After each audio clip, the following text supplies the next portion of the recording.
blood, dirt, and betrayal teach a man to lock his doors and load his rifles. Garrett trusted no one. Not the government, not his neighbors. His only ally was a scarred German shepherd with teeth bare to the world. Then, a tired clinic nurse uttered a single, impossible word.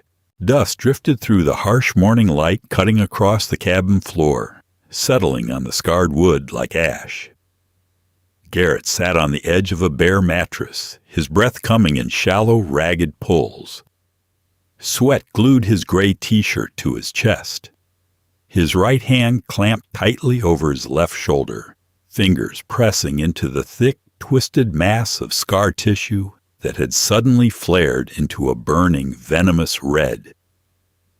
He closed his eyes. The fever was spiking again. Next to the bed, a massive black and tan German shepherd sat at attention. This was Bruno. Bruno did not whine.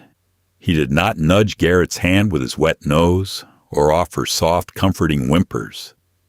K-9 units pulled from the wreckage of overseas combat zones didn't do soft.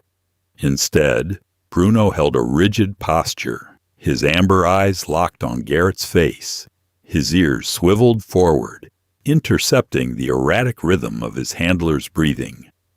The dog smelled the infection. He smelled the weakness. In their isolated world, weakness meant a breach in the perimeter. Garrett gritted his teeth and forced himself to stand. The floorboards groaned. Pain lanced from his shoulder straight down to his jaw, sharp and blinding. He stumbled, catching himself heavily against the cheap pine dresser. Instantly, Bruno was there, pressing his solid 70-pound frame against Garrett's right leg. It wasn't a gesture of affection. It was a tactical brace, a living crutch. Years ago, in the dust-choked alleys of a country most people couldn't point to on a map, Garrett had learned that humans were fragile, unpredictable liabilities. A man would swear loyalty over a beer and then hesitate when the door needed kicking. A man would freeze. Bruno never froze. Bruno was a guided missile with a heartbeat. When the ambush happened, when the shrapnel tore through Garrett's shoulder and dropped him into the dirt, it was the dog who had stood over his bleeding body. The dog had taken a glancing bullet to the rib cage and kept fighting, snapping bone and tearing muscle until the extraction chopper finally arrived. They bled together. They healed together. And when the Navy handed Garrett his discharge papers and a bottle of painkillers, he made sure Bruno came with him. Civilian life had no use for broken weapons. Garrett retreated to the mountains, buying 40 acres of timber and rock, where the silence was only broken by the wind. He built fences. He installed cameras. He let the world rot on the other side of his property line. He trusted the cold steel of his sidearm and the quiet, lethal presence of his dog. Nobody else.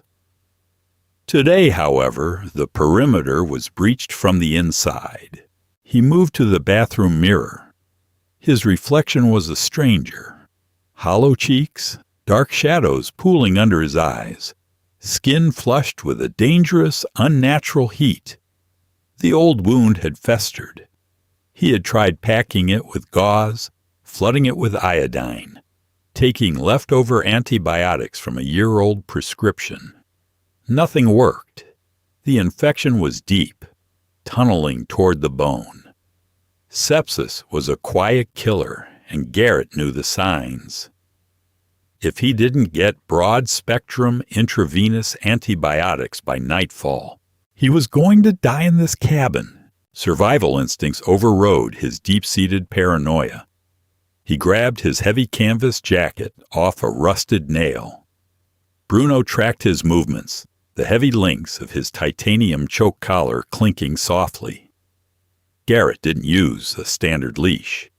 He used a custom rig, military-grade webbing that attached to a thick tactical harness covering the dog's chest. He snapped the heavy brass carabiner into place. "We're going behind the wire, buddy," Garrett murmured. His voice was a dry rasp, unused to conversation. Bruno let out a low, vibrating rumble deep in his chest. He understood the tone. They were stepping out of the safe zone. The drive down the mountain was agonizing. Every rut in the dirt road sent a shockwave of white-hot agony through Garrett's shoulder. He drove his old Ford pickup with his right hand, his left arm hanging uselessly at his side. The heater blasted, yet he was shivering violently. In the passenger seat, Bruno sat bolt upright, scanning the tree line, watching the road, acting as the spotter. Town was a small, depressed logging community 30 miles down the valley. It had a gas station, a diner, and an urgent care clinic housed in a converted brick post office. To Garrett, it might as well have been hostile territory. People meant questions. People meant proximity. As he pulled into the cracked asphalt of the clinic's parking lot, his grip on the steering wheel tightened until his knuckles went white. He killed the engine. The silence in the cab was heavy, punctuated only by his labored breathing and the steady panting of the dog. Garrett looked at the clinic doors. A woman with a toddler was walking out. The child was crying. The woman looked exhausted. Normal civilian life. It felt like another planet. Garrett's vision blurred at the edges, a dark vignette creeping into his peripheral sight. He shook his head, slapping his own cheek hard with his good hand to clear the haze. "Stay close," Garrett commanded. Bruno stepped out of the truck, his paws hitting the pavement with heavy, deliberate thuds. He didn't sniff the tires. He didn't wander. He locked into a tight heel at Garrett's right knee, his body brushing against denim. Walking toward the glass double doors felt like marching into an ambush. The bright, sterile light spilling out onto the pavement was an assault on Garrett's senses. He pushed the door open, the bell above it ringing with an obnoxiously cheerful chime. He crossed the threshold, stepping into the glaring, fluorescent belly of the civilian world, with a wolf at his side. Fluorescent lights buzzed overhead with a high-pitched, maddening hum. The waiting room smelled of cheap lemon bleach, stale coffee, and sickness. Garrett stood just inside the doorway, swaying slightly, the heat rolling off his skin in waves. Sepsis was closing its grip around his system, making the room tilt. 4 people sat in the plastic waiting chairs. The moment Garrett and Bruno entered, the atmosphere shattered. A teenager staring at his phone looked up and froze. An elderly man clutching a tissue lowered his hand, his eyes widening. A mother pulled her young son aggressively onto her lap, shielding him. They weren't looking at Garrett's sweat-drenched face or his obvious physical distress. They were looking at the 70 pounds of pure, coiled violence standing silently at his knee. Bruno felt the shift in the room's energy. He didn't bark. He simply widened his stance, the thick muscles in his shoulders bunching beneath his dark fur. His amber eyes tracked from face to face, assessing threat levels. He picked up the scent of fear, and it made him instantly more vigilant. He shifted half a step forward, placing himself slightly ahead of Garrett. A living shield. Garrett approached the reception window. The glass slid open. A receptionist in floral scrubs looked up, her customer service smile instantly vanishing. She pushed her chair back, the wheels squeaking loudly against the linoleum. "Sir, you can't bring that dog in here," she stammered, her hand hovering near a phone. "Need a doctor," Garrett rasped, leaning heavily against the counter. He kept his good arm rigid, holding his weight up. "Sir, this is a sterile medical facility. Only service animals with proper vests and identification are allowed. That dog he needs to wait outside." "He stays with me," Garrett said. His voice was low, devoid of negotiation. It was a statement of absolute fact. "I'll have to call security, sir. Please take the animal outside." She was trembling. She saw the heavy tactical harness. She saw the scars crossing Bruno's muzzle. This wasn't a Labrador retriever trained to fetch dropped keys. This was a predator. Garrett's vision swam. He didn't have the energy for bureaucracy. He didn't have the words to explain that if he passed out right now, tying this dog to a parking meter would result in someone getting mauled if they tried to touch his unconscious body. Bruno was trained to guard his handler to the death. Separation wasn't just impossible. It was dangerous. Before Garrett could argue, the door leading back to the exam room swung open. A man in a white coat with a stethoscope draped casually around his neck stepped out. Dr. Evans. He was young, clean-cut, and clearly annoyed by the commotion. "What's the problem, Linda?" Dr. Evans asked, then stopped cold as he saw Bruno. The doctor's jaw tightened. "Absolutely not. Get that dog out of my clinic." Garrett met the doctor's eyes. "I have a systemic infection, left shoulder, festering shrapnel wound. I need an IV drip of Rosfin and a surgical washout, now." Evans blinked, taken aback by the clinical precision of the demand, but his ego recovered quickly. "I don't care what you need. You are violating health codes. Remove the dog, or I refuse to treat you." Bruno let out a sound. It wasn't quite a growl.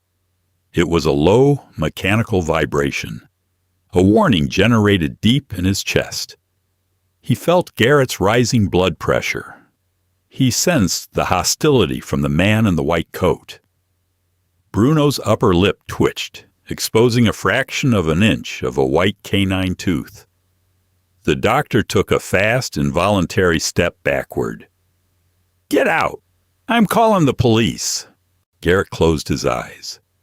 Defeat tasted like copper in his mouth. He was going to die in the truck then. That was fine. It was better than dealing with these people. He pushed off the counter, nearly collapsing as a fresh wave of agony radiated from his shoulder. Bruno braced him instantly, taking the impact of Garrett's staggering weight without giving an inch of ground.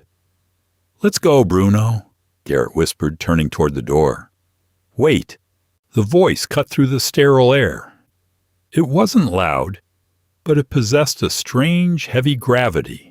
Garrett turned his head, fighting the dizziness. Standing in the hallway behind Dr. Evans was a nurse.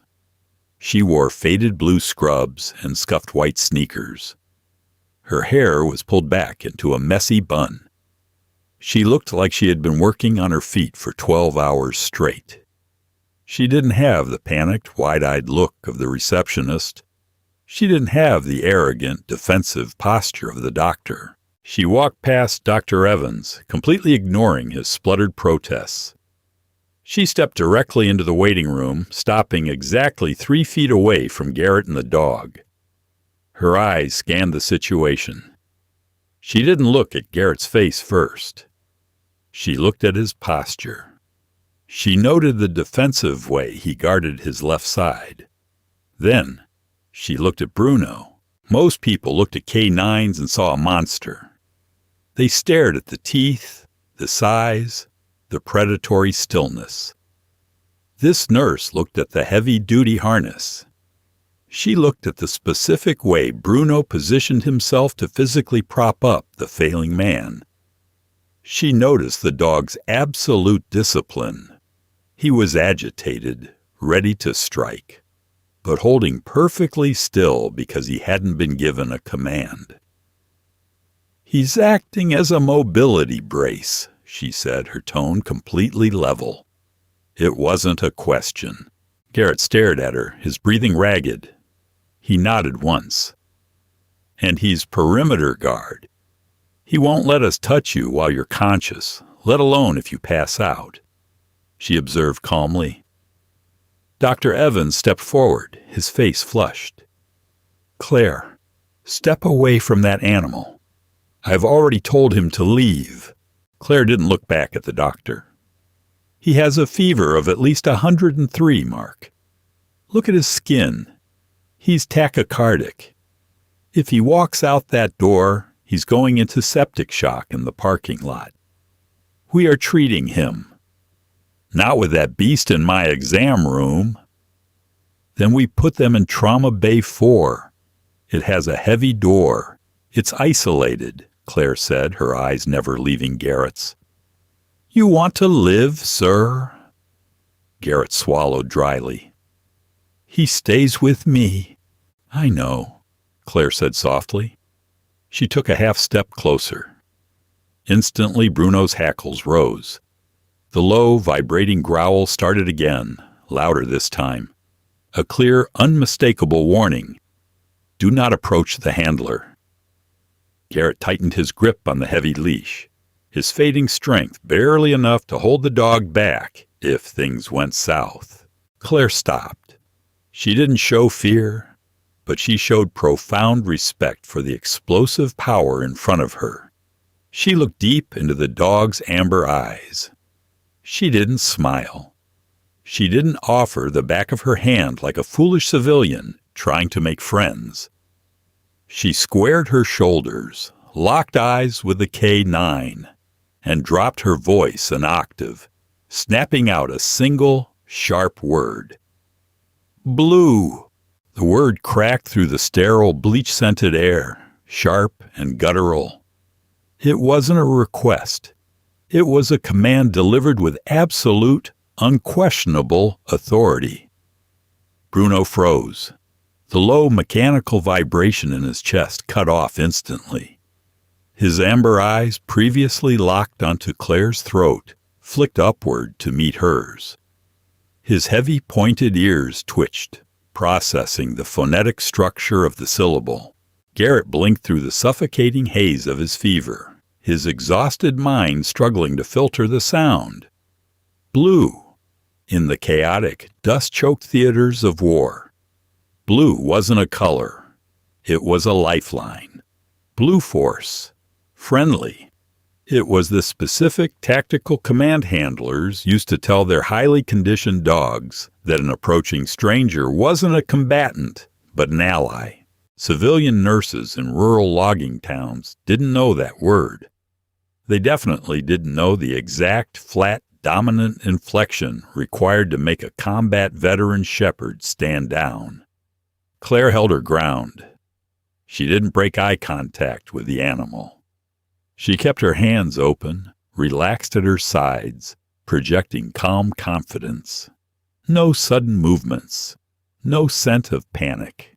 Bruno exhaled heavily through his black nose, the breath stirring the air.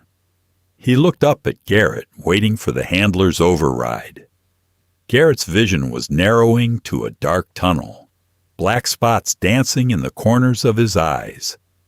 But he gave a minuscule, jerky nod. The dog lowered his head a fraction of an inch. He took a half step back, his massive shoulder pressing once again into Garrett's leg, bracing the failing man. He was still guarding, but the imminent threat level had dropped. The teeth disappeared. Trauma Bay 4, Claire said, her voice returning to a normal conversational volume, though it retained its steel. She pointed down the hall. Move, now. Dr. Evans opened his mouth, his face a mask of wounded ego and outrage. Claire, you cannot overrule me in my own clinic. Claire leveled a look at him that possessed the freezing weight of an Arctic winter. Go chart the sinus infections, Mark. I'll take the liability. Garrett didn't wait to see the doctor's reaction. Every cell in his body was screaming for oxygen. He forced his leaden legs to move. Bruno paced him perfectly, supporting his right side, taking the brunt of his staggering weight as they navigated the narrow, bright hallway. Trauma Bay 4 was a windowless cinder block room designed for critical emergencies and psychiatric holds. It had heavy sliding doors and steel fixtures bolted to the floor. It smelled of industrial antiseptic and cold metal. Garrett hit the edge of the examination gurney, and his knees simply gave out. He went down hard. He managed to twist his torso so he landed on his back against the thin mattress, but the impact sent a blinding white flash of pure agony tearing through his left shoulder. A strangled, breathless sound escaped his gritted teeth. Bruno was instantly up on his hind legs, his front paws resting on the edge of the gurney, sniffing Garrett's sweat-drenched face, his ears pinned back in distress. Claire entered the room right behind them. She kicked the heavy door shut with her heel, sealing them off from the clinic. The heavy latch clicked loudly, locking out the civilian world. "Okay," Claire breathed out, moving immediately toward the stainless steel supply cabinets. She moved with mechanical, practiced efficiency. She grabbed bags of saline, IV tubing, a blue rubber tourniquet, and heavy trauma shears. "I need to cut the shirt." "Is he going to let me?" Garrett swallowed repeatedly, tasting copper and bile. "Let him. Sniff your hands." First, Claire approached the bed. She didn't hesitate. She offered her bare hands, palms up, moving them slowly into Bruno's airspace. The massive Key 9 leaned forward. He inhaled deeply, his cold nose brushing against her knuckles. He smelled the latex powder, the strong antibacterial soap, and the faint, indelible metallic tang of old blood that seemed to permanently stain the skin to anyone who worked trauma. He smelled her adrenaline, but he found zero trace of fear. Bruno looked at her, let out a short huff of air, and dropped his front paws back to the floor. He sat down directly beside the gurney, his eyes locking onto her hands, watching, judging, but allowing it. "Good boy," Claire muttered, not as praise, but as an acknowledgement of a contract signed. She leaned over Garrett. The heat radiating off his skin was intense, like an open oven door.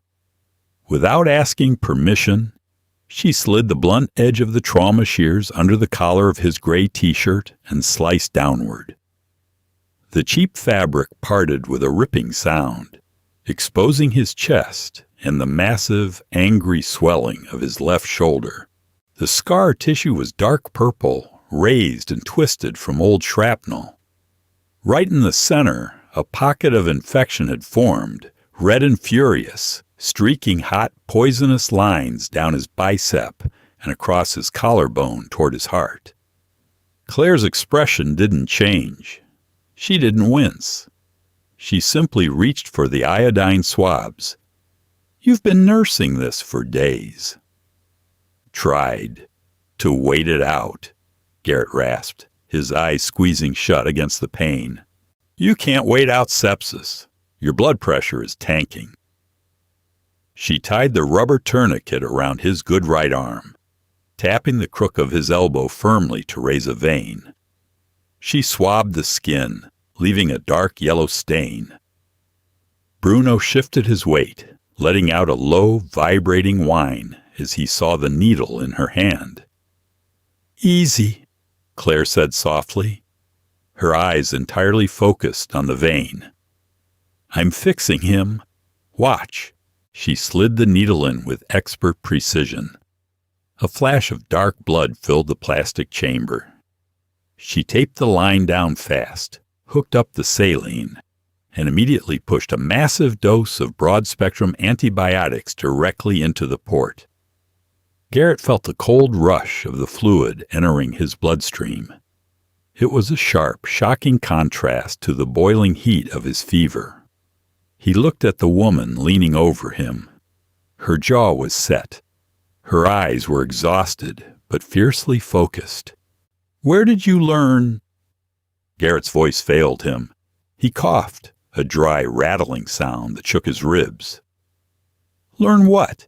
Claire asked, hanging the second IV bag from the metal stand. "The word." Claire paused.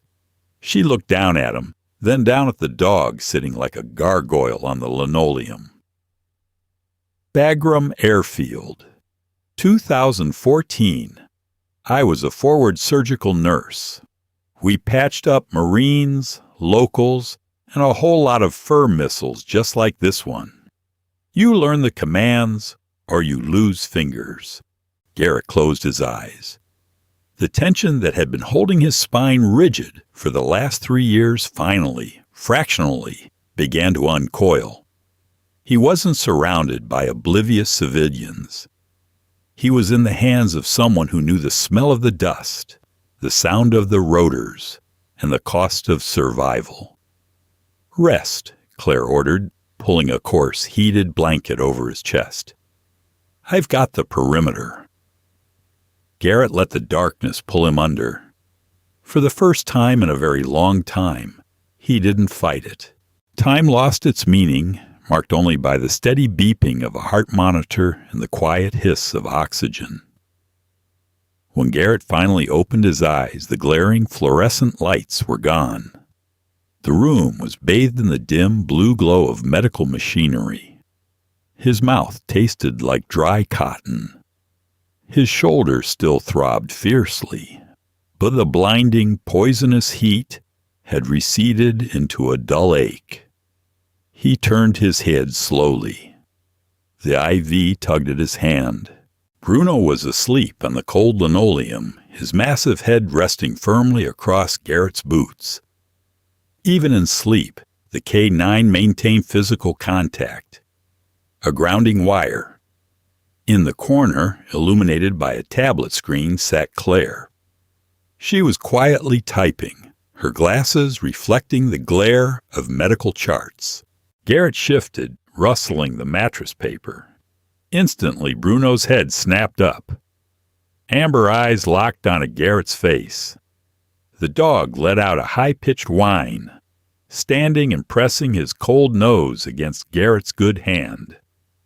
Garrett slowly threaded his fingers through the thick fur. "I'm here, buddy." Claire looked up and walked over, checking the IV bags. "Fever broke an hour ago," she said quietly. "You were bordering on complete septic shock. We drained the abscess and hammered your system with Rocephin. You'll need oral antibiotics for 2 weeks." "Thanks," Garrett croaked. He took the small cup of water she offered, drinking it down in one agonizing swallow. "Your doctor friends let you keep me in here?" Evans went home. "Night shift is easier to manage. I told him the dog was a documented medical necessity." Claire looked at Bruno. The dog watched her closely, but the hostility was gone. He recognized her as a healer. "You didn't have to risk your job," Garrett said flatly. He hated owing people. Claire crossed her arms. "I didn't do it for you. I did it for him." She nodded at Bruno. "I've seen what happens to dogs like that when their handlers die. They end up locked in concrete runs, labeled dangerous, unadoptable. He's tied to you. If you go down, he goes down. I wasn't letting that happen on my shift." Garrett stared at her. No pity, no civilian platitudes, just pragmatic truth. "What unit?" he asked. "Forward surgical team. Attached to the 82nd, Claire answered easily.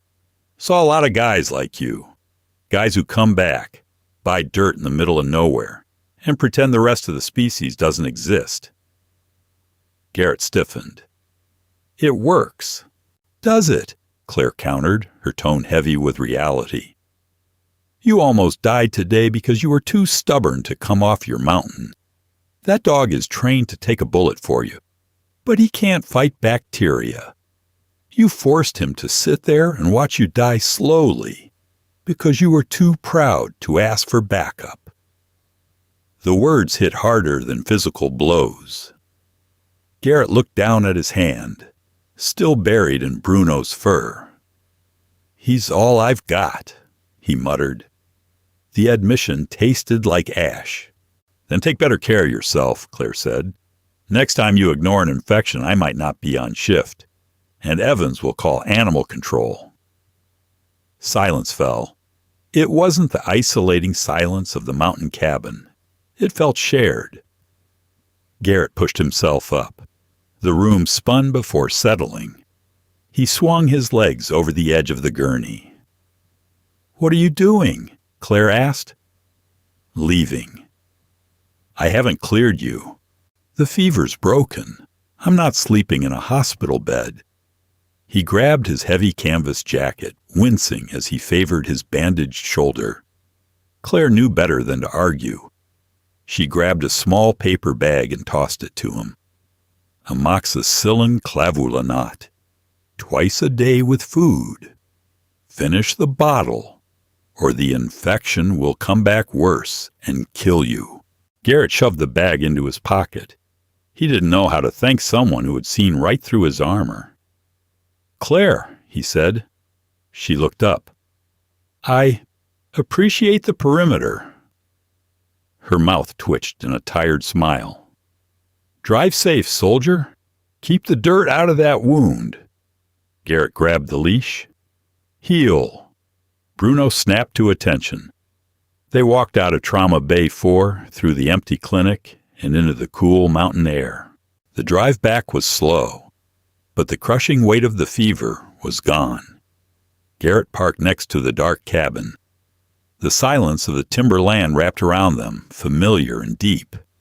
He unclipped Bruno's harness. Vry. The massive dog bounded into the brush, securing their territory. Garrett stood by the truck, rolling the pill bottle between his fingers. He had built towering walls of wood and steel. He had trusted nothing but teeth and gunpowder. But tonight, a stranger with tired eyes had stepped cleanly inside the wire. For the first time since returning, Garrett realized the entire world wasn't the enemy. He walked toward the door. Bruno trotted up, brushing his heavy head against Garrett's hand. Together, they went inside. And when he closed the heavy oak door, Garrett didn't lock the deadbolt. True strength isn't found in building walls. It's found in knowing when to let the right people walk through them. If Garrett and Bruno's story of survival, trust, and unyielding loyalty moved you today, please hit that like button, share this video with fellow animal lovers, and subscribe to our channel. Join our community for more gripping, grounded stories about the incredible bonds between humans and the K9 heroes who stand by their side.